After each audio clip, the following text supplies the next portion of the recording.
नमस्कार, आप देख रहे हैं मनी ग्रुप सेविंग स्पेशल। मैं हूं पल्लवी अरुण वर्मा। निवेश करने के लिए सबसे जरूरी आखिर क्या है? आपकी निवेश करने की इच्छा, आपकी जोखिम लेने की क्षमता या फिर सही प्लानिंग? इनसे भी कहीं जरूरी है पैसे। जी हां, आपने बिल्कुल ठीक सुना। अक्सर अच्छी सैलरी के बावजूद लोगों के लिए सबसे बड़ी परेशानी होती है सेविंग्स। निवेश की शुरुआत करने के लिए सेविंग्स की आदत डालना बेहद जरूरी है। अपनी आमदनी से कैसे आप बचत कर सकते हैं, इस पर बात करने के लिए हमारे साथ हैं आनंद वाटी प्राइवेट वेल्थ मैनेजमेंट के डेप्यूटी सीईओ मिस्टर फिरोज अजीज। वेलकम फिरोज। ये सवाल शायद आपने सबसे ज्यादा सुना होगा कि मेरी इनकम तो है लेकिन सरप्लस कुछ नहीं बचता और मैं सेविंग्स नहीं कर पाता। हम फिर भी चाहेंगे कि आप अपना एक्सपीरियंस हमसे साझा करें, और जिस तरह से आप कई क्लाइंट से भी मिलते होंगे और अक्सर ये प्रॉब्लम हर कोई फेस करता है कि सैलरी में से कैसे बचत की जाए, यानी कि बेसिक तरीके क्या हो सकते हैं, क्या प्रॉब्लम्स होती हैं जो लोग फेस करते हैं।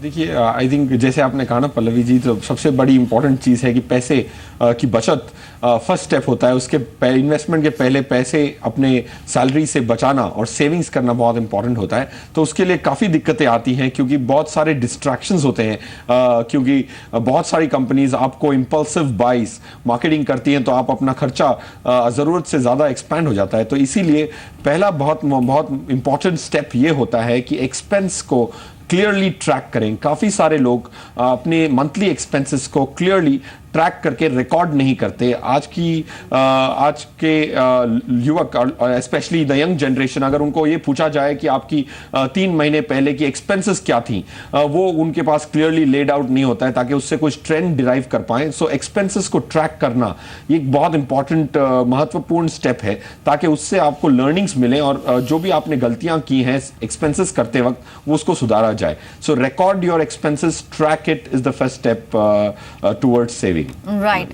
तो जिस तरह की प्रॉब्लम्स लोग फेस करते हैं, अगर अमूमन देखें तो सैलरी नहीं बढ़ रही है, ये एक दिक्कत है जो अक्सर लोग कंप्लेन करते हैं, या फिर कह सकते हैं जेन्युइन प्रॉब्लम भी है कि अगर आपकी सैलरी में इजाफा नहीं हो रहा है तो ज़रूर आप अपने खर्चों पर लगाम लगा सकते हैं। और जहाँ तक महंगाई का सवाल है, महंगाई बढ़ने से ऑटोमेटिकली आपकी सेविंग्स कम हो जाती हैं। अगर आपने कोई लोन लिया है यानी आप पर कोई कर्ज बढ़ रहा है तो भी आपकी बचत इससे कम होगी। लेकिन कोशिश हमारी यही है कि इस कार्यक्रम के जरिए हम आपको कुछ ऐसे तरीके बताएं जिससे आप अपनी सेविंग्स में बढ़ोतरी कर सकते हैं। सबसे पहले फिरोज, आपने कहा कि जो आपके एक्सपेंसेस है उनको ट्रैक करना बहुत जरूरी है, यानी कि क्लोजली वॉच करें कि आप कितना खर्च कर रहे हैं, और ये शायद तभी मुमकिन है अगर उनको लिखा जाए। यानी कि अक्सर एक्सपर्ट्स भी हमसे इस जब चर्चा करते हैं यही कहते हैं कि आप एक ब्यौरा रखें, एक कहीं ना कहीं रिकॉर्ड रखें कि आपका कितना खर्च हो रहा है हर महीने, ताकि अगर आप ट्रैक भी कर पाएं कि इस महीने मेरा इतना खर्च हुआ और कितने आपके इंपॉर्टेंट खर्चे थे और किन खर्चों को प्राथमिकता दी जाए। जहां तक प्रायोरिटी की बात आती है फिरोज, प्रायोरिटी सेट कैसे की जाए, क्योंकि शायद एक इंडिविजुअल के लिए जो चीज़ ज़रूरी है दूसरे के लिए शायद वो बहुत ज़रूरी ना हो। यानी हर इंडिविजुअल के लिए जो प्रायोरिटीज़ हैं वो डिफरेंट हो सकती हैं। ऐसे में प्रायोरिटी कैसे सेट की जाएगी? देखिए, प्रायोरिटीज पहले तो वो must haves kind of expenses होते हैं जिसके बगैर आपका घर चल ही नहीं सकता। तो उसको कहते हैं मस्ट हैव एक्सपेंडिचर, जो कि आपकी नीड नहीं है बट वो एक्चुअली कंपल्सरीली आपको अपनी लाइफ गुजारने के लिए उन खर्चों का बहुत इंपॉर्टेंट रोल होता है। जैसे रेंट्स हो गए, ग्रोसरीज हो गई, इलेक्ट्रिक बिल्स, यूटिलिटीज, ये सब एक्सपेंसेस मस्ट हैव है। इनमें कोई लग्जरी की एस्पेक्ट ही नहीं है। तो actually Pallavi ji, there are software available, there are applications available, app मिलते हैं आज के ज़माने में जो आपकी एक्सपेंसेस को बाइफरकेट करें और कैटेगराइज करें कि जो बहुत इंपॉर्टेंट है, मीडियम इंपॉर्टेंस है और लो इंपॉर्टेंस है। लो इंपॉर्टेंस वाले को प्रायोरिटाइज नहीं करना चाहिए और उनको लीस्ट इंपॉर्टेंस देनी चाहिए। एप्लीकेशंस, ऐप्स अवेलेबल हैं एंड्रॉयड में, iOS में, जिसको आप यूज़ करके अपने एक्सपेंसेस एंटर करते ही वो आपको प्रायोरिटाइज करके बता सकता है। माना कि एक इंडिविजुअल की प्रायोरिटीज डिफरेंट हो सकती हैं, बट आई थिंक वो जनरल रूल के हिसाब से भी अगर प्रायोरिटाइज स्ट्रेटिफिकेशन करी जाए तो आपको ये पता लग जाएगा कि आपके ज्यादातर एक्सपेंसेस कौन सी बकेट में है और किसको आप अवॉइड कर सकते हैं, किस बकेट को आप छोटा कर सकते हैं और अपनी सेविंग्स को एक्सपैंड कर सकते हैं। राइट। तो चलिए, एक और तरीका यहाँ पर एक्सपर्ट ने बताया है, एक और इम्पॉर्टेंट बात कि जिन लोगों पर बहुत ज़्यादा लोन्स होते हैं, हालांकि हमेशा हम इस कार्यक्रम के जरिए ये बताने की कोशिश करते हैं कि बहुत ज़रूरी हो तो ये आप पर्सनल लोन लें, लेकिन फिर भी काफ़ी लोग ऐसे आपको मिल जाएंगे जिन पर ऑलरेडी कोई होम लोन या फिर कोई कार लोन चल रहा है और साथ ही साथ उन्होंने एक पर्सनल लोन भी लिया हुआ है। वो किसी भी कारण से लिया हो, लेकिन इससे डेफिनेटली आपकी सेविंग्स पे एक डेंट पड़ता है। आप क्या सजेस्ट करेंगे फिरोज, जहां तक डेट का सवाल है, किसी भी तरह का कर्ज हो सकता है वो, कैसे इसको अवॉइड किया जाए, क्या तरीके हो सकते हैं ताकि और एवेन्यूज निकाले जाएं इन्वेस्टमेंट्स के?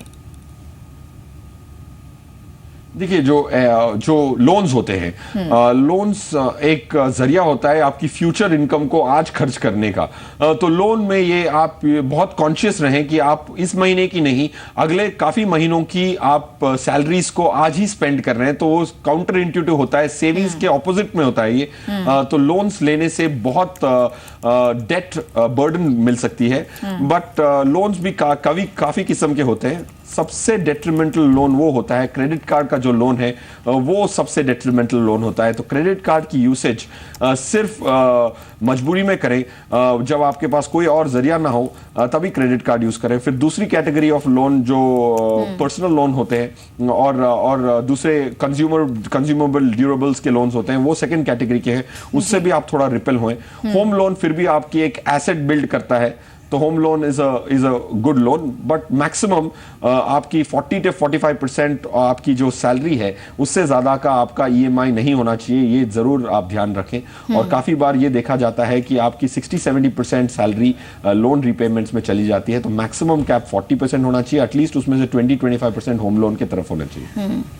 तो आज 8 नायाब तरीके हम जानने की कोशिश कर रहे हैं एक्सपर्ट से, जिसमें से 4 तरीके फिरोज ने बताए भी हैं कि पहले तो आप अपने खर्चों पर नजर रखें, ट्रैक करें कि आप कहां पर स्पेंड कर रहे हैं, साथ ही प्रायोरिटाइज करें उन सभी खर्चों को कि कौन सा खर्चा आपके लिए सबसे इंपॉर्टेंट है, कम इंपॉर्टेंट वाली चीज को आप अगले महीने के लिए या फिर कह सकते हैं कि थोड़े आगे के समय के लिए पोस्टपोन कर सकते हैं। बहुत जरूरी है तो ही आपको लोन लेना चाहिए, क्योंकि लोन से सीधा सीधा आपकी सेविंग्स पर असर पड़ेगा। साथ ही एक ऑटो स्वीप अकाउंट होता है फिरोज, क्या आपको लगता है कि ये काफी लोग अवेयर हैं इसके बारे में? क्योंकि एक तरीका ये भी हो सकता है कि आपका जो रेगुलर अकाउंट है जिसमें आपकी सैलरी आ रही है, उससे अलग आप एक और अकाउंट रखें, भले ही वो सेविंग्स अकाउंट हो, ताकि लिक्विड आपके पास हमेशा मनी रहे, कभी भी आपको जरूरत पड़े रकम की तो आप उससे निकाल सकें। लेकिन ऑटो स्वीप अकाउंट ये किस तरह से हेल्प करेगा सेविंग्स बढ़ाने में? देखिए, ऑटो स्वीप अकाउंट्स वो होते हैं जिसमें आपकी अगर जो पैसा होता है सेविंग्स अकाउंट में एक हद से ज्यादा होता है, तो वो ऑटोमेटिकली उसकी एक फिक्स डिपॉजिट बना दी जाती है और आपको उसको इंस्ट्रक्शंस बैंकर को देने की जरूरत नहीं पड़ती है। तो ये ऑटो स्वीप अकाउंट बहुत इंपॉर्टेंट फीचर है ताकि आपके पैसे आइडल ना रहें। काफी बार ऐसा होता है कि आप 10, 15, 20 दिन के लिए अपने सेविंग्स अकाउंट में पैसा रख देते हैं जहां पे रिटर्न बहुत कम होती है, और आप इसी रिटर्न, लो रिटर्न से आप संतुष्ट होते हैं। तो ये ऑटो स्वीप अकाउंट जिसमें फिक्स डिपॉजिट में आपका पैसा चला जाता है, और most bankers specially private sector banks में ये फीचर है जिसमें आपकी सेविंग अकाउंट में एक अमाउंट से ज्यादा अगर पैसा हो तो ऑटोमेटिकली एक फिक्स डिपॉजिट बन जाती है। वो एक अच्छा फैसिलिटी है। एक्चुअली उसके साथ आज म्यूचुअल फंड्स में भी एक नया फैसिलिटी आया है जिसको कहते हैं कि लिक्विड फंड इन्वेस्टमेंट्स ऐप के जरिए होते हैं। रिलायंस का जो एक लिक्विड फंड है उसमें आप एक बटन से अपने पैसे रिडीम या फिर री इन्वेस्ट कर सकते हैं, चेक के बगैर और कोई भी दूसरे इंस्ट्रूमेंट के बगैर। तो वो उसको भी कंसिडर करना चाहिए, क्योंकि लिक्विड फंड में भी 1-2% फिक्स डिपॉजिट से अच्छी पोस्ट टैक्स रिटर्न मिल सकती है। बट ये पल्लवी जी आपने बिल्कुल सही पॉइंट निकाला है, जो ऑटो स्वीप का है उससे काफी इंसान की बचत और उसमें इन्वेस्टमेंट्स भी पैरेलली हो जाती है। But as far as awareness is concern Firoz, कितने लोग जानते हैं ऑटो स्वीप अकाउंट के बारे में कि आप अपनी एफडी से इसको लिंक कर दें, और शायद आप बैंक को इंस्ट्रक्ट भी कर सकते हैं कि अगर मेरे अकाउंट में 10,000 से ज़्यादा रकम आती है तो इसे मैं एफडी की तरफ इसे डाइवर्ट करूंगा। क्या इसे ज़रूरत के हिसाब से चेंज भी किया जा सकता है? क्योंकि फिक्स डिपॉजिट में जो नॉर्मल फिक्स डिपॉजिट्स होते हैं बैंक के, उसमें एक रकम आप तय करते हैं और वो उस समय के लिए, उस तय समय के लिए जमा हो जाती है बैंक के अंदर। ये नॉर्मल एफडी से किस तरह से डिफरेंट है? ये इसीलिए डिफरेंट है क्योंकि आपको अगर जो पैसे एफडी के, फॉर एग्जांपल अगर आपने एक चेक काटा है और चेक इशू किया है, तो अगर आपकी बैंक में पैसे ना हो तो ऑटोमेटिकली एफडी में से उतने पैसे विदाउट इंस्ट्रक्शन निकलेंगे, विदाउट पेनल्टी निकलेंगे और आपके सेविंग्स अकाउंट में आ जाएंगे। वरना अगर आपने एक स्पेसिफिक पीरियड के लिए फिक्स डिपॉजिट की है तो उस पीरियड कि पहले अगर आपने वो फिक्स डिपॉजिट ब्रेक की तो पूरी फिक्स डिपॉजिट ब्रेक होती है, पार्शियली नहीं होती है। पॉइंट 1 पॉइंट 2 फिर पेनल्टी लगती है। ऑटो स्वीप में आप पार्शियली ऑटोमेटिकली विड्रॉ होता है। अगर आपने चेक इशू किया है या फिर आपने कोई बिल पेमेंट की है तो ऑटोमेटिकली फिक्स डिपॉजिट उतनी टूटती है जितने की जरूरत होती है, और पॉइंट 2 उस पर पेनल्टी नहीं लगती है। ये डिफरेंस तो एक तरह से देखा जाए तो काफी कन्वीनियंस के साथ आप अपनी सेविंग्स कर सकते हैं, और ये बहुत मुश्किल भी नहीं है। अगर आप ऑटो स्वीप अकाउंट खोलते हैं तो आपकी जो तय रकम होगी वो आपके अकाउंट से दूसरे अकाउंट में स्विच होगी, जो कि एक अच्छा तरीका हो सकता है अपनी सेविंग्स को बढ़ाने का। साथ ही फिरोज, आपने मेंशन किया कि लिक्विड फंड्स मौजूद हैं, और खासतौर पर जैसे रिलायंस मनी मैनेजर का आपने जिक्र किया, ऐप के जरिए बहुत आसानी से 30 मिनट के अंदर आप रिडीम भी कर सकते हैं अपनी रकम को। लेकिन जहां तक इमरजेंसी फंड का सवाल है, तो क्या किसी लिक्विड फंड में आप मनी पार्क करने की सलाह देंगे, या फिर जैसा कि थोड़ी देर पहले हमने मेंशन किया कि किसी और अकाउंट में आप कुछ रकम अपनी सैलरी से अलग रखें जिसे एज अ इमरजेंसी आप यूज कर पाएं? दोनों में से बेहतर ऑप्शन कौन सा और इजियर ऑप्शन कौन सा होगा? देखिए, आज जो टेक्नोलॉजी के चलते लिक्विड फंड्स भी आपके पैसे आप बहुत इजीली एक्सेस कर सकते हैं। तो मेरे हिसाब से ज़्यादा रिटर्न आपकी इमरजेंसी फंड सिर्फ इमरजेंसी के लिए यूज़ होती है, तो ज़्यादातर वो पैसे यूज़ नहीं होंगे। अगर वो यूज़ नहीं होंगे तो उसमें अगर 2-3% का इजाफा मिले रिटर्न का, और ज़्यादा निवेश की रिटर्न मिले तो बहुत इंपॉर्टेंट होगा, क्योंकि इमरजेंसी फंड कंटिन्यूस यूसेज नहीं होता है, वो सिर्फ एक कंटिजेंसी के लिए होता है, वो एक ज़रूरत के लिए होता है। तो मेरे हिसाब से सेविंग अकाउंट में ना रखें और उसको लिक्विड फंड में डालें, और टेक्नोलॉजी के द्वारा आप जो अगर एक संडे को भी वो पैसा एक्सेस करना चाहते हैं, जो ज्यादातर नहीं हो पाता है म्यूचुअल फंड इंडस्ट्री में, इस लिक्विड फंड में आपको संडे भी अपने अप टू 2 लाख आप विड्रॉ कर सकते हैं। तो इमरजेंसी फंड को लिक्विड फंड में रखें। अगर कोई इमरजेंसी वीकेंड पे आती है तो भी आप अपने पैसे को एक्सेस कर सकते हैं। तो ये बेटर ऑप्शन होगा आपकी इमरजेंसी फंड कॉर्पस को स्टोर करने के लिए। तो इमरजेंसी किसी भी तरह की आ सकती है, चाहे फिर वो जॉब लॉस की बात कही जाए या फिर किस तरह की, अगर घर में कोई मेडिकल इमरजेंसी हो सकती है। इसके लिए ज़रूरी है कि आप अपनी जो रेगुलर सैलरी है उसका एटलीस्ट 3 टाइम्स कोशिश करें कि 3 टाइम्स आप अलग रख सकें इमरजेंसी के लिए, ताकि आपको बाद में अफसोस ना हो।